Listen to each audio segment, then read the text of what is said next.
Every single morning, he buried the man he used to be Palm, until two little kids decided enough was enough. They had seen this 1,000 times before in Ham, but today, they weren't just watching.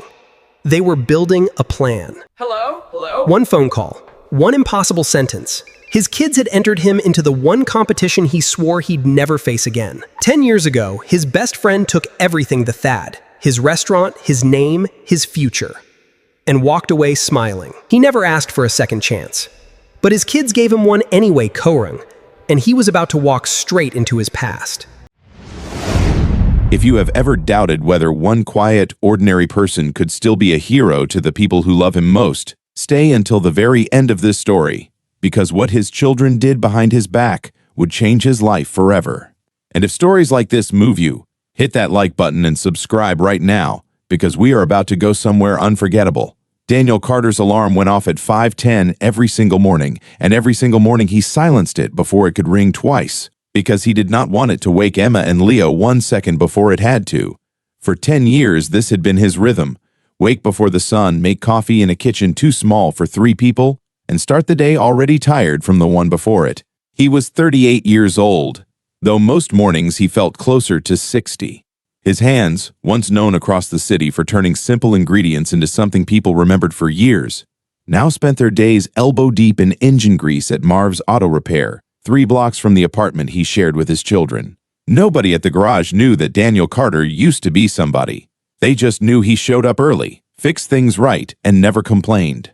10 years earlier, Daniel had co-owned a small celebrated restaurant called Carter's Kitchen with his best friend since culinary school, a sharp, charismatic man named Marcus Rain. They had built it from nothing: 2 folding tables, a second-hand oven, and a shared dream. Within 3 years, food critics were driving across the city just to taste Daniel's braised short ribs, the same recipe his mother had taught him in a cramped apartment kitchen when he was 12 years old. Marcus handled the business side, the contracts, the investors, the smiling handshakes. Daniel handled the food, because food was the only language he had ever really trusted. Then, in the span of 1 terrible month, everything Daniel had built collapsed. Marcus had quietly restructured their partnership agreement, forging Daniel's signature on documents that gave him full ownership, then told investors and staff that Daniel had been skimming money from the register for over a year, a lie so convincing that even people who had known Daniel for a decade began to look at him differently. The scandal ended with Daniel walking out of his own restaurant with a cardboard box of kitchen knives and nothing else, unable to afford a lawyer, unable to prove anything, watching helplessly as Marcus repainted the sign within a month and turned Carter's Kitchen into the first location of what would become a national chain. The betrayal did not stop there. 6 months later, worn down by shame and financial ruin, Daniel's wife, Claire, packed 2 suitcases and left, telling him she could not build a life with a man the whole city believed was a thief. She left the kids behind, not out of cruelty, she said, but because she knew, even in her worst moment, that Daniel was the better parent. He never argued that point. He simply picked up his children, moved into a smaller apartment, and started over from absolutely nothing. Daniel and Marcus had met 15 years earlier in a crowded culinary school classroom, 2 broke students sharing a single set of kitchen knives because neither could afford their own full set. Where Daniel was quiet and precise, letting his hands do the talking, Marcus was loud, magnetic, and endlessly persuasive, the kind of person who could talk his way into any kitchen in the city before he had even earned the right to be there. They balanced each other perfectly, or so Daniel had believed for nearly a decade. Marcus used to tell people, back when the restaurant was young and struggling, that Daniel's cooking was honest in a way you can't fake, and for years Daniel had trusted that compliment completely, never once suspecting that the same charm which had built their restaurant's reputation would eventually be turned against him with surgical precision. Looking back, Daniel sometimes wondered if the friendship had ever been entirely real, or if he had simply been a useful, talented tool in a story Marcus had always intended to write for himself alone. By the time this story begins, Emma was 11 and Leo was 8, and neither of them remembered much about the restaurant, or their mother, or the man their father used to be before exhaustion became his permanent expression. What they did know was that their father made the best pancakes in the entire world every single Sunday, that he never missed a single school event no matter how tired he was, and that sometimes, when he thought no one was watching, he would stare at an old photograph tucked behind the coffee tin and get very quiet. It was Emma who found the photograph first, 3 weeks before everything changed. She had been looking for spare batteries in the kitchen drawer when a small stack of yellowed newspaper clippings slid out from behind a stack of takeout menus. She sat on the kitchen floor and read every single one. Local chef Daniel Carter turns humble recipes into city sensation. Carter's Kitchen named Restaurant of the Year. And then, dated just a few months later, a headline that made her stomach twist. Embezzlement scandal rocks beloved restaurant. Co-owner Carter denies allegations. She did not fully understand what embezzlement meant, but she understood the look on her father's face in the photograph attached to the article. Proud, exhausted, standing in a kitchen that no longer existed. That night, Emma showed the clippings to Leo under a blanket fort with a flashlight, the way they discussed anything important. "Dad used to be famous," she whispered, "and someone made everyone think he did something bad. That's why he never cooks for anyone but us." Leo, who idolized his father more than anyone on earth, felt something fierce and protective ignite in his 8-year-old chest. "We have to fix it," he said, with the total confidence only a child can have. "We have to show everyone he's still the best." The idea did not fully form until 2 weeks later, when Leo, scrolling through his tablet while pretending to do homework, saw an advertisement pop up on the family's shared television. Open casting calls for the Golden Ladle Championship, the most watched amateur cooking competition in the country. Filmed live in front of a studio audience and broadcast to millions.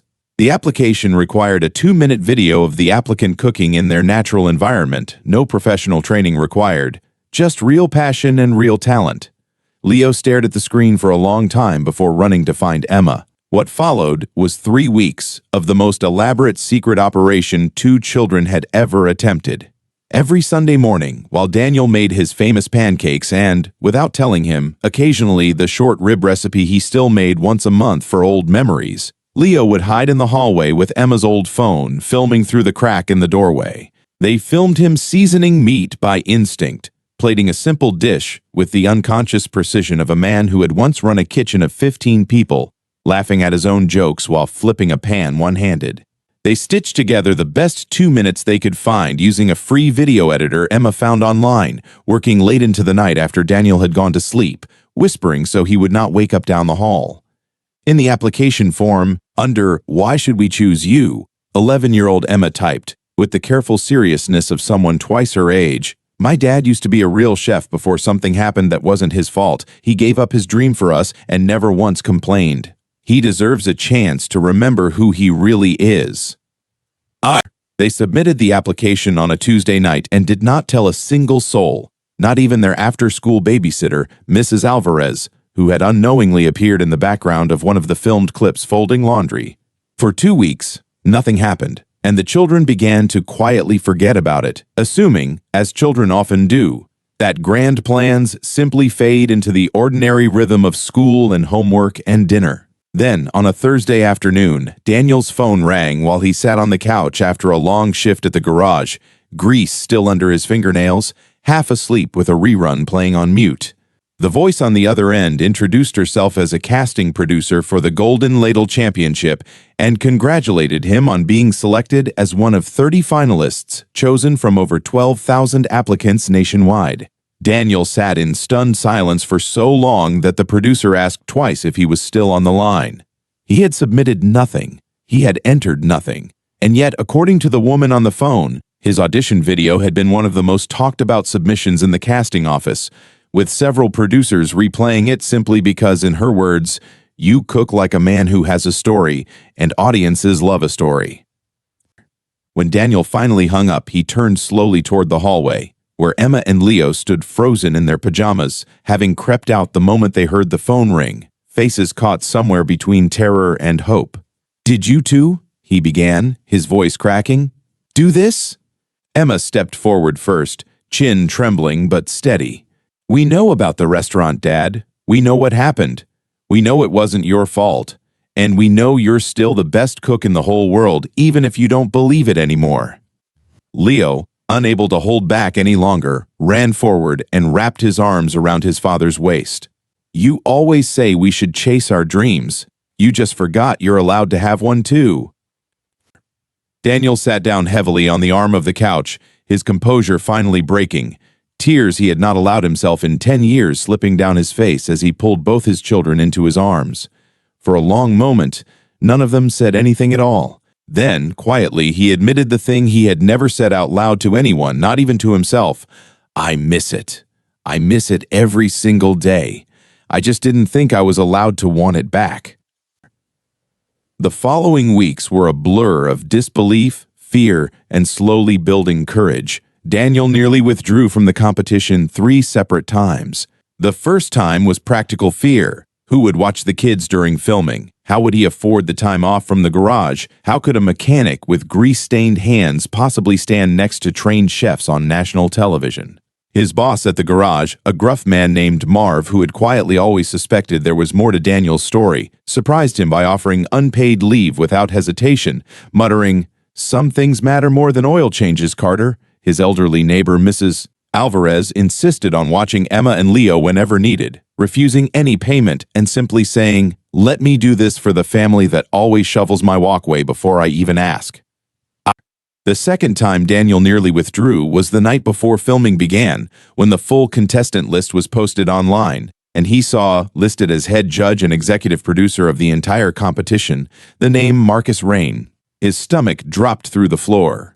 10 years of silence, and now the man who had destroyed his reputation, stolen his restaurant, and rebuilt an empire on Daniel's own recipes would be sitting directly across from him, holding the power to judge his food on national television. Daniel spent that entire night sitting at the kitchen table with the withdrawal email drafted and ready to send, his cursor hovering over the button, until Emma, unable to sleep, wandered in and found him there. She did not lecture him. She simply climbed into the chair beside him and said, "If you leave now, he wins twice."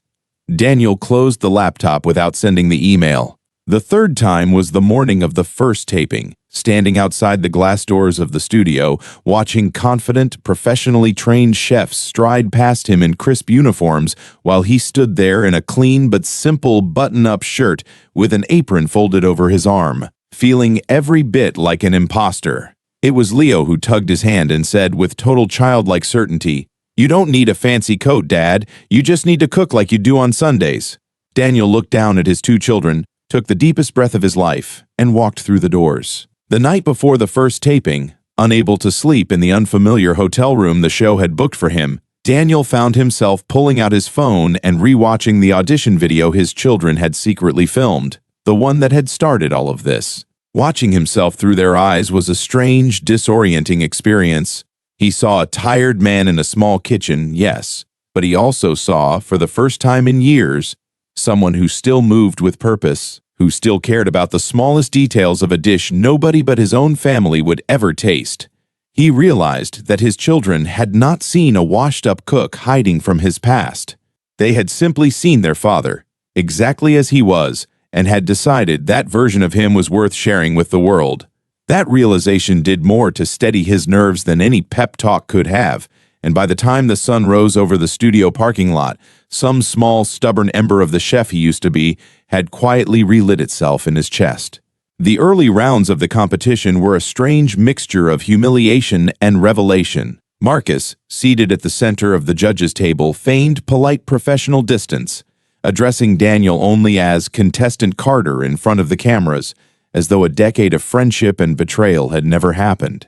But Daniel noticed the small things, the flicker of surprise in Marcus's eyes when Daniel's first dish, a simple roasted vegetable soup built from techniques Marcus himself had once taught him, drew a standing ovation from the studio audience. The other judges praised its depth and honesty. Marcus gave the lowest score at the table, calling it competent but uninspired, a phrase that stung far more than any technical criticism because Daniel understood exactly what it really meant. He still remembered, and he was still afraid. As the weeks progressed, the sabotage became less subtle. Ingredients Daniel had specifically requested went missing from the pantry moments before his cooking time began. A producer, later revealed to have close ties to Marcus's restaurant empire, accidentally leaked Daniel's planned dish to a rival contestant the night before a head-to-head round. Online, anonymous accounts began circulating old, distorted versions of the embezzlement story, reigniting a decade-old rumor Daniel thought had long been forgotten. He nearly crumbled under the pressure during the quarterfinal round, his hands shaking so badly during a live cooking segment that he dropped an entire tray of prepared ingredients on the studio floor in front of a live audience and cameras broadcasting to millions. That night, sitting alone in his hotel room, phone buzzing with cruel comments he should never have read, Daniel called home, fully intending to tell Emma and Leo he was withdrawing from the competition for good. Instead, Emma, who had clearly been waiting by the phone, told him something that changed the entire trajectory of the story. While digging through old boxes in the storage closet for a school project, she had found something Daniel himself had forgotten existed: a folder of original recipe notebooks, handwritten contracts, and, tucked inside an old planner, a series of emails Daniel had printed a decade earlier but never had the money or the will to pursue in court, in which Marcus, in a moment of drunken arrogance, had bragged to a mutual friend about how easily he had handled the Daniel situation. It was not definitive proof of forgery, but it was enough, combined with the original notebooks proving Daniel's recipes predated Marcus's restructured contracts by years, to finally tell the true story. Daniel did not want revenge. That was the thing that surprised even him as he sat there staring at those old papers at 2 in the morning. What he wanted, more than anything, was simply for his children to stop believing their father's name was something shameful. He decided, quietly, that he would not use the emails as a weapon. He would simply cook and let the truth speak for itself the way it always should have. The semi-final round arrived with a twist announced by the show's host. Each remaining contestant would prepare the single dish that most defined who they were, with no restrictions, no theme, complete creative freedom. Daniel knew immediately what he would make. It was the same braised short rib recipe his mother had taught him at 12 years old, the same dish that had once made Carter's Kitchen famous, the same recipe Marcus had quietly attempted to trademark under the restaurant's corporate name years after Daniel left. Cooking it now, in front of the very man who had stolen it, was not an act of aggression. It was an act of reclamation. The kitchen went completely silent as Daniel worked, his movements steady and sure for the first time in the entire competition, muscle memory from a decade earlier flowing back through his hands as though no time had passed at all. When the dish was finally plated and set before the judges, the head judge seated beside Marcus took one bite and set down her fork with visible emotion. "This," she said slowly, looking directly at the cameras, "is the single best dish I have tasted in 11 seasons of this show." She turned to Marcus, whose face had gone pale. "Doesn't this look familiar to you, Chef Rain? I believe I've had something remarkably similar at one of your restaurants." The moment was not planned by Daniel. It simply happened, live, in front of millions of viewers, because truth has a way of finding its own spotlight. Within days, food journalists who had always found the original embezzlement story oddly convenient for Marcus's rapid rise had begun digging into old contracts, cross-referencing the newly public information about the dish's true origin.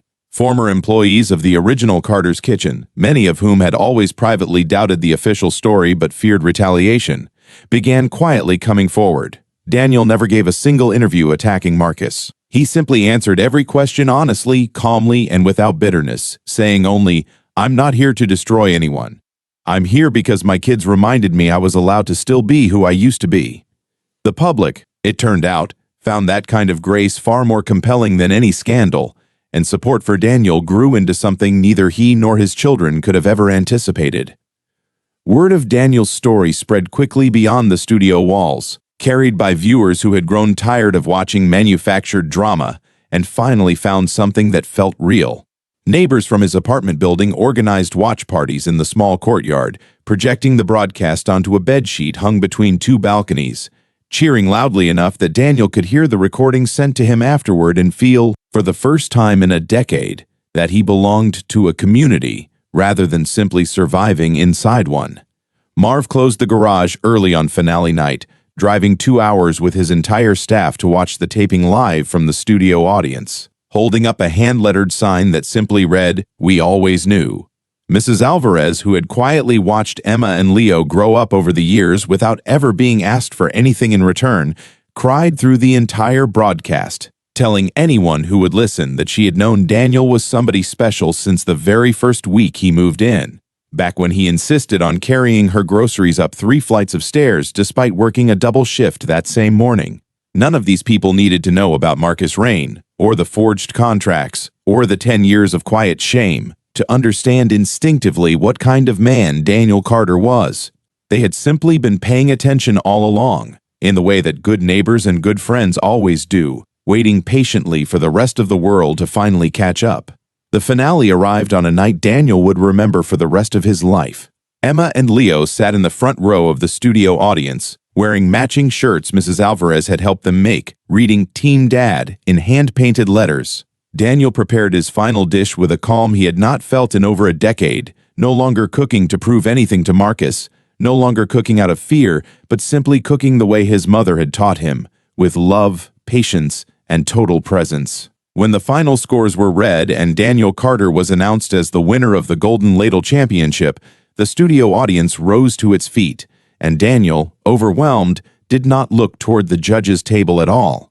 He looked directly into the audience, found his children's faces, and mouthed the words, "Thank you," as tears streamed freely down his face for the second time in this story, this time surrounded by strangers who had somehow become witnesses to his redemption. 2 weeks after the finale aired, Daniel received an unexpected message from Claire, his children's mother, who had watched the broadcast from another city and reached out for the first time in nearly 2 years. She did not ask to come back into their lives in any grand way, and Daniel, for his part, harbored no lingering anger toward her either. Only a quiet, worn-down understanding of 2 people who had simply broken under weight neither of them had been prepared to carry alone. Over a careful, honest phone call, she told him she was proud of him, that she had always known the embezzlement story was false but had been too ashamed of her own choices to ever say so publicly, and that she hoped, when the children were ready, she might slowly rebuild a small place in their lives again. Daniel did not promise anything beyond honesty, but he told Emma and Leo about the call that same evening, letting them decide, at their own pace, whether and how much room they wanted to make for her. It was not a fairy tale reunion, but it was a real one, built carefully and without pressure, the same way Daniel had learned to rebuild everything else in his life, one honest step at a time. The morning after the finale, before the offers and the headlines and the sudden flood of attention, Daniel had woken up before his alarm out of habit, walked quietly into the kitchen, and stood there for a long moment, simply looking at the small, ordinary space where his entire transformation had actually begun, not on a television stage, but in this cramped kitchen on hundreds of forgotten Sunday mornings. He thought about his mother, gone many years now, who had taught him to cook not as a career but as an act of love, standing on a wooden step stool beside her at 12 years old, learning that the right amount of patience could turn simple, humble ingredients into something that made people feel completely at home. He understood, standing there, that his children had not simply given him back a career.